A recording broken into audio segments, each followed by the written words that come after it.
नमस्कार, स्वागत है आपका। आप देख रहे हैं बात भारत की और मैं हूं सौरभ पांडे। आज के एपिसोड में हम बात करेंगे महाराष्ट्र के डेवलपमेंट की, उससे जुड़े हुए प्रयासों की और उसके नतीजों की। इस मुद्दे पर हमारे साथ खास बातचीत के लिए जुड़ेंगी श्वेता शालिनी, पॉलिटिकल लीडर।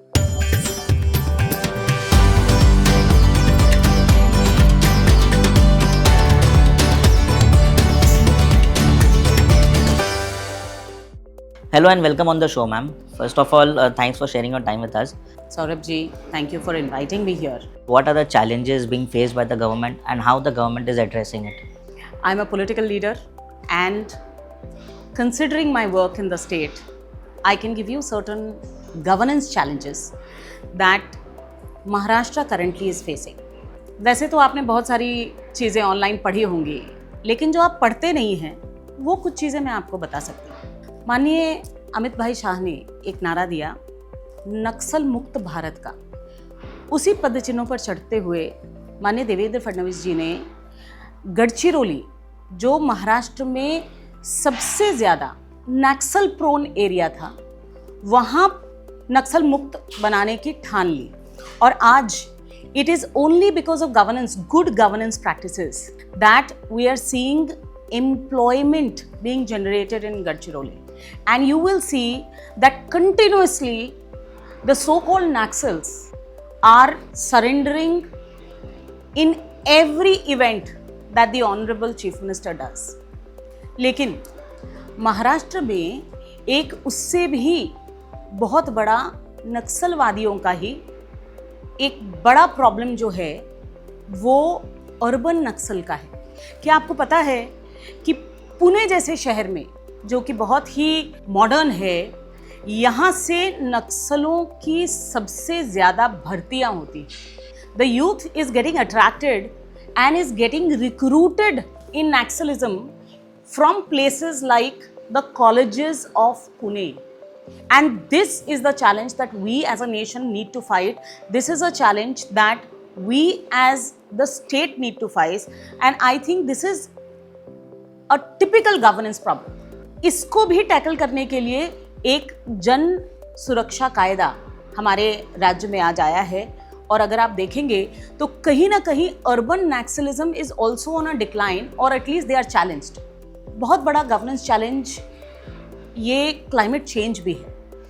अगर सोलापुर जैसी जगह आप देखते हैं जहाँ पे अभी बाढ़ आई थी, तो आपको आश्चर्य होगा कि पूरे सोलापुर में एक छाते की दुकान नहीं है, क्योंकि सोलापुर ने कभी बारिश नहीं देखी और वहाँ बाढ़ आ गई।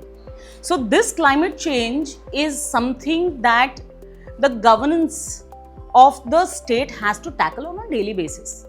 ये देवा भाऊ की सरकार है जिस पे माननीय मोदी जी का आशीर्वाद है, इसीलिए आप देखेंगे कि फार्मर वेवल भी बहुत आसानी से फार्मर्स को मिला, शेतकरी तक पहुंचा। लेकिन क्योंकि मैं कॉर्पोरेट वर्ल्ड से आती हूं, मैं आपको एक ऐसा यूनिक गवर्नेंस चैलेंज बताती हूं जो आपने कभी सुना नहीं होगा। Unlike the corporates, the state, the departments of the state and the ministries of the state work extremely in silos. They have their own targets, they fulfill their targets, and they work in a very focused manner, but they do not interact with the other ministry or the other department. In fact, sometimes ministry के अंदर जो departments हैं वो भी एक दूसरे से बात नहीं करते. And that's when in 2014 when Shri Devendra Fadnavis ji joined in as the chief minister, he realized that 17 agency है जो BMC के लिए काम करती है।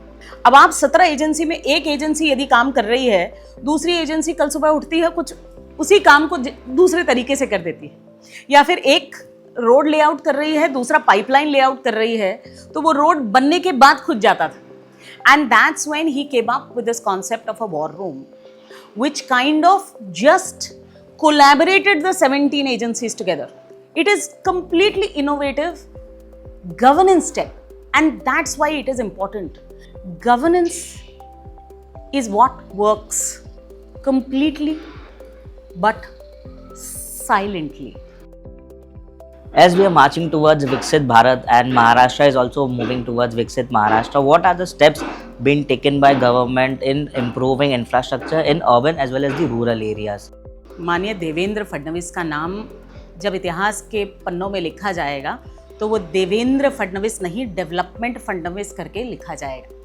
आप किसी भी मुंबईकर से पूछ लीजिए कि जिस प्रकार का बदलाव उन्होंने सालों में नहीं देखा, वो पिछले 10 सालों में देखा है, और जो अब उनके आंखों के सामने दिख रहा है वो केवल मात्र टीज़र है, पिक्चर अभी बाकी है। सो जब आप इस प्रकार का इंफ्रास्ट्रक्चरल ग्रोथ देखेंगे, आप चाहे रोड्स देख लीजिए, चाहे ब्रिजेस देख लीजिए, चाहे हाईवेज देख लीजिए, समृद्धि महामार्ग लोगों ने सिर्फ सोचा था कि ऐसा हो सकता है।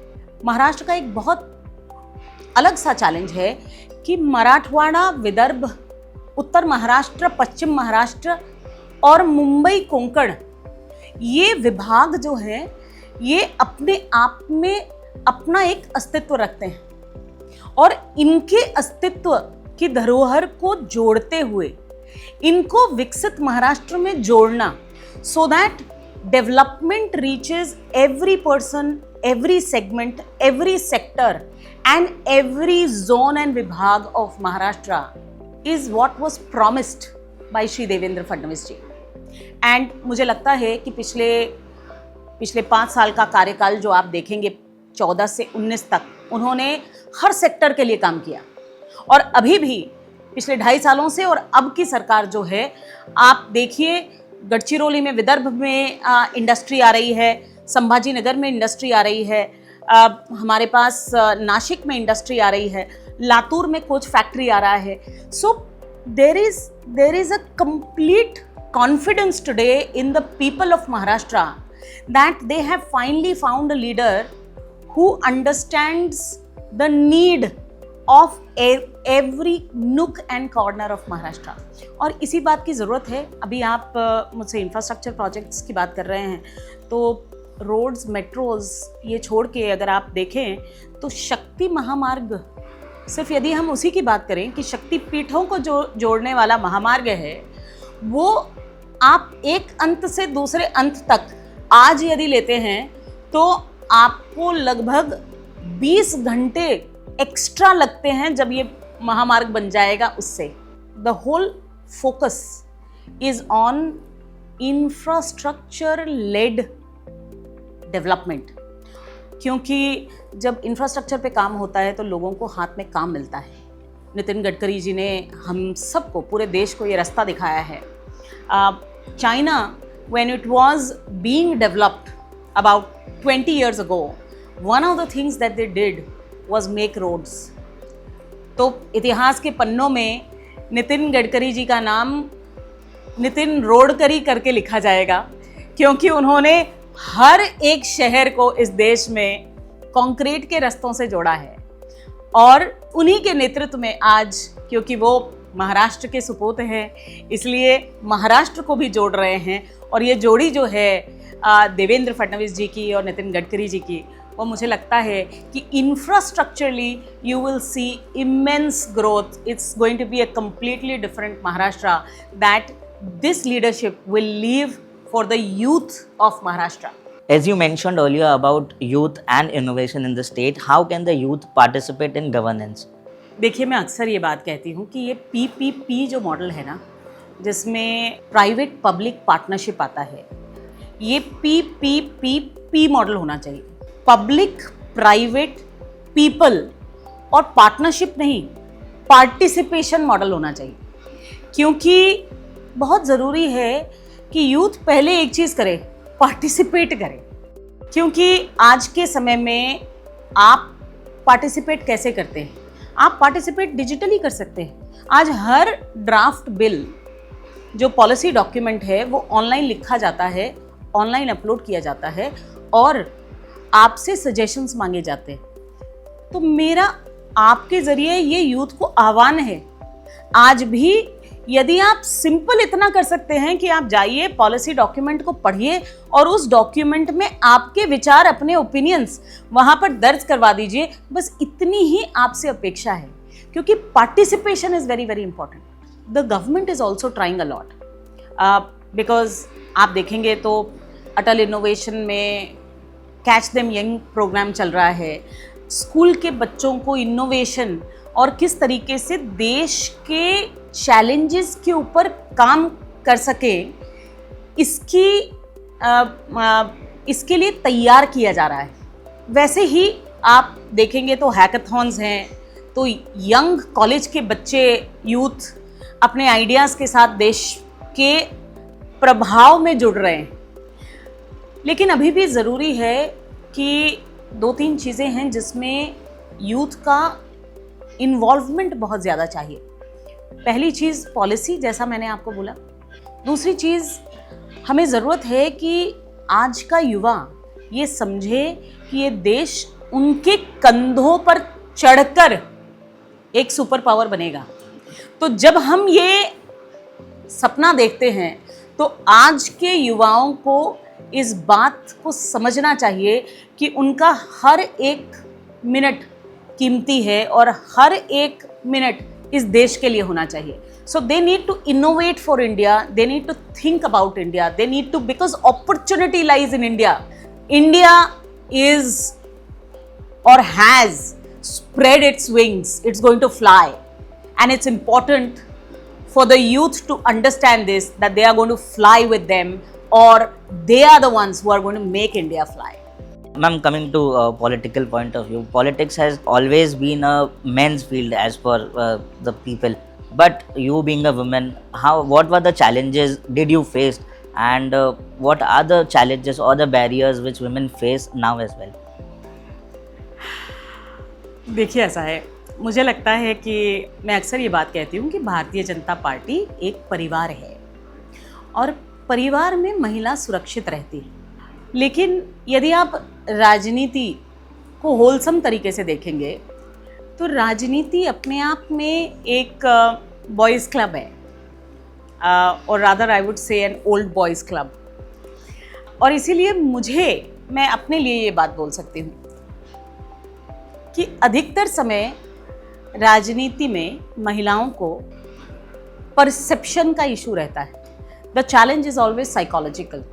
For example, I will speak about my self. Every time that I am assertive, I am told that I am aggressive. Every time that I have a question, people feel that I am challenging. Every time that I am quiet, people feel I am hiding. Every time that I don't do anything, people feel I am difficult. So it is not about who I am or what I am doing.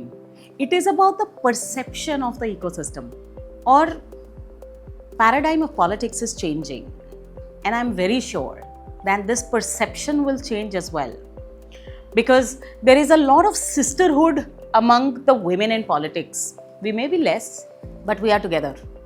Irrespective of party, irrespective of position, I can guarantee you that women for women cause in all different parties stand together. The fact remains कि महिलाओं को पुरुषों का साथ चाहिए इस श्रृंखला में आगे बढ़ने के लिए। क्योंकि जब हम ये बात कहते हैं कि ये दुनिया, this world is a man's world, मैं अक्सर महिलाओं को कहती हूँ कि because we have allowed it to be. So we need to kind of understand that now we need to claim our space. But ये claiming space के लिए हमें पुरुषों को चैलेंज नहीं करना है, हमें उनका साथ चाहिए, उनका सहभाग चाहिए। क्योंकि together when women contribute, they don't compete with men in the society, they just complete the circle. Okay ma'am, thanks for being with us. Best of luck for your future. Thank you Saurabh ji, and thank you everybody. Thank you बात भारत की।